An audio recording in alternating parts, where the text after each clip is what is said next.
এই যে শেখ হাসিনার রয়টার্সের টেলিফোনিক ইন্টারভিউ বেরোলো, এটা কি নেহাতি ইন্টারভিউ নাকি এর মধ্যে লুকিয়ে আছে গভীর ডিপ্লোম্যাসি? ইন্টারভিউ তো আমি তো করেছি, আপনারাও সব শুনেছেন, আপনাদের দেশেও প্রচুর এখনো আলোচনা হচ্ছে। কিন্তু আমি সবসময় না, আপনাদের বলেছি না, আমি পেছনের কারণটা আমি খুঁজি, যে এতদিন উনি ওনার দলের কর্মীদের সঙ্গে উনি টেলিফোনে আলাপ করতেন। এখনো পর্যন্ত যত উনি সাক্ষাৎকার দিয়েছেন সব ইমেলে। হঠাৎ কি এমন হলো যে তিনি একটা রয়টার্সকে 10 তারিখে একটা টেলিফোনিক ইন্টারভিউ দিলেন? আপনাদের মনে আছে যে, আমি নিচে লিঙ্কও দিয়ে দেবো, আমি 9 তারিখে একটা ভিডিও করেছিলাম যে রাজনাথ সিং এবং অজিত দোভাল ওনার সঙ্গে দেখা করতে গেছিলেন। তারা কিন্তু এনডিটিভি ওয়ার্ল্ডকে দেওয়া সাক্ষাৎকার উনি বলে দিয়েছেন যে আমি ডিসেম্বরেই আমি ফিরবো। সেই প্রসঙ্গে যখন অজিত দোভালের সঙ্গে কথা হয়, ওই ভিডিওতেই আছে যে আপনি যে এত নিশ্চিত হচ্ছেন কি করে? তখন উনি বলেছিলেন, আমি যা করি চিন্তা করেই করি, চিন্তা ছাড়া আমি কিছু করি না। এবার আমি তো বলে দিয়েছি, এবার আপনারা যা, আপনাদের ব্যাপার, আপনারা কি করবেন না করবেন এটা আপনাদের ব্যাপার। বলে বলটি পুরো ভারতের ঘাড়ে ঠেলে দিয়েছে। আমি ওই ভিডিওতেই বলেছিলাম। এরপরে হচ্ছে 10 তারিখে বেরোলো আপনার রয়টার্সের টেলিফোনিক ইন্টারভিউ, এই প্রথম। আচ্ছা, আগে রয়টার্সের পরিচয়টা দিয়ে দিই। রয়টার্স হচ্ছে একটি কানাডিয়ান আপনি সংবাদ সংস্থা এবং পেপার। তাদের টরেন্টোতে তাদের হেড অফিস, এবং তাই যে প্রেসিডেন্ট সম্ভবত উনি ডেভিড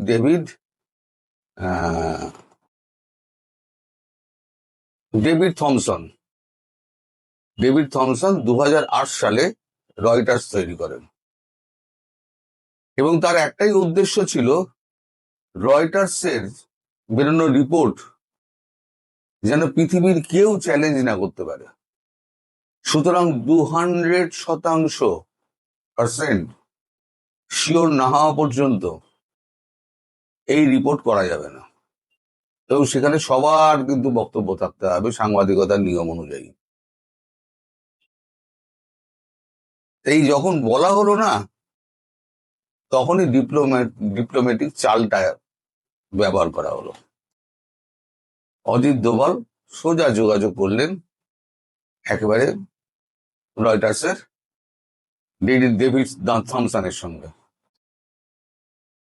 অজিত দোভালের বক্তব্য ছিল যে এমন একটা নামী কাগজকে দিয়ে ওনার ভয়েস মানে ইন্টারভিউ ছেপে দেওয়া, যেটা বিশ্বব্যাপী আলোড়ন সৃষ্টি করবে এবং যার উপরে কেউ কোনো কোশ্চেন তুলতে পারবে না। কিন্তু রয়টার্স বলেছে, আমরা তো ইমেলের সাক্ষাৎকার তো আমরা নেব না, আমাদের তাহলে টেলিফোনের সাক্ষাৎকার দিতে হবে, এবং সেই ক্যাসেট আমাদের কাছেই থাকবে, এটা আমি গ্যারান্টি দিচ্ছি। তখন অজিত দোভাল আবার যোগাযোগ করেন শেখ হাসিনার সঙ্গে, এবং শেখ হাসিনা রাত্রিবেলা 9 তারিখ এবং 10 তারিখ সকালে ওই ইন্টারভিউ দেন। মানে আমাদের এখানে রাত্রি 9 তারিখ এবং আমাদের এখানকার সকাল 10টা। ওদের ওখানে তখন কখন সময় আমি জানি না, কানাডার সময় তখন কখন আমি জানি না। সেই টেলিফোনিক ইন্টারভিউটা 2 দিন ধরে হয়। তারপর কপি লেখা হয়, এবং তার আগে সমস্ত যোগাযোগ করে নেওয়া হয়। যখন সময় পেয়েছে তার মধ্যেই ভারতবর্ষের মতামত জেনে নিয়েছে। অজিত দোভালই বলে দিয়েছে, আমরা কোনো মতামত দেবো না, তার দেশ তিনি ফিরে যাবেন, আমাদের বলার কি আছে। বাংলাদেশের লোককে ধরা হয়, কেউ নাকে কাঠি দিয়ে হাঁচেনি। যখন বারবার যখন যোগাযোগ করা হয় বিভিন্ন লোককে, তখন হতাশ হয়ে তারা লেখে যে বাংলাদেশের সরকারের পক্ষ থেকে কেউ কোনো কথা বলেনি। এর ডিপ্লোম্যাটিক চালটা হচ্ছে এইখানে, এইবারেতে সব কটা বিদেশি যত কাগজ আছে আপনি দেখবেন, ওয়াশিংটন ডিসি পোস্ট, তারপরে আপনার আরো যে সমস্ত আমেরিকান কাগজ রয়েছে, আরটি রাশিয়ান কাগজ রয়েছে, এই সমস্ত কাগজগুলো ধীরে ধীরে ধীরে ধীরে তার ইন্টারভিউ নেবে। অর্থাৎ উনি যে যাবেন এবং যাওয়ার আগের থেকে যাওয়ার পরের অবস্থা পুরোটা আন্তর্জাতিক মিডিয়ার চোখের সামনে যেন থাকে। অর্থাৎ তার গতিবিধি সম্পর্কে একদম মিডিয়া, সারা বিশ্বের মিডিয়া তার উপরে নজর রাখবে। এটা হচ্ছে একটা ডিপ্লোম্যাটিক চাল। নইলে এতদিন বাদে হঠাৎ তিনি দুম করে করলেন কেন, মানে টেলিফোনিক কনভারসেশন উনি করলেন কেন? করলেন এই কারণে।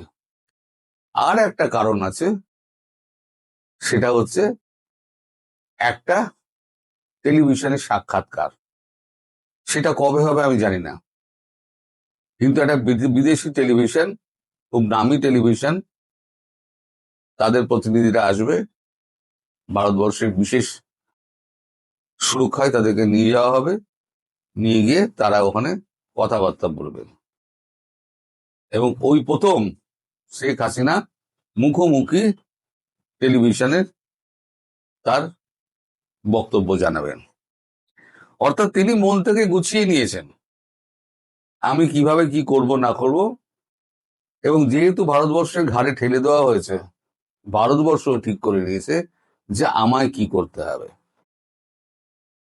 আর ওনার মনের মধ্যে কিছু প্ল্যান রয়েছে, সেটা ভারতবর্ষ জানে না। আর ভারতবর্ষ কি ভাবছে সেটাও মানে ওনার সঙ্গে আলোচনা করেই করা হয়। কারণ প্রধানমন্ত্রী নরেন্দ্র মোদী বলেই দিয়েছেন, বাংলাদেশের ব্যাপারে যাই কথা হোক না কেন সবই কিন্তু ওনাকে জানিয়ে, প্রধানমন্ত্রীকে জানিয়ে করা হবে। আর এই যে এত বলা হচ্ছে না ওনাকে ঢুকতে দেওয়া হবে না, অমুক হবে না, তমুক হবে না, এর ফল যে কত মারাত্মক হতে পারে সেটাই নির্বোধরা বুঝতে পারছে না। এই নির্বোধরা যেটা বুঝতে পারছে না, কালকে আমি আপনাদের বলবো এই নির্বোধদের, ওই আপনার টোরে পড়া নির্বোধ যারা আজকে দেশ চালাতে বসেছে, তারা জানে না যে কার সঙ্গে খেলছে। একটা কথা জেনে রাখবেন, তিনি কিন্তু এখনো প্রধানমন্ত্রী, তিনি কিন্তু দেশের সর্বসর্বা, তার হাতেই সবকিছু।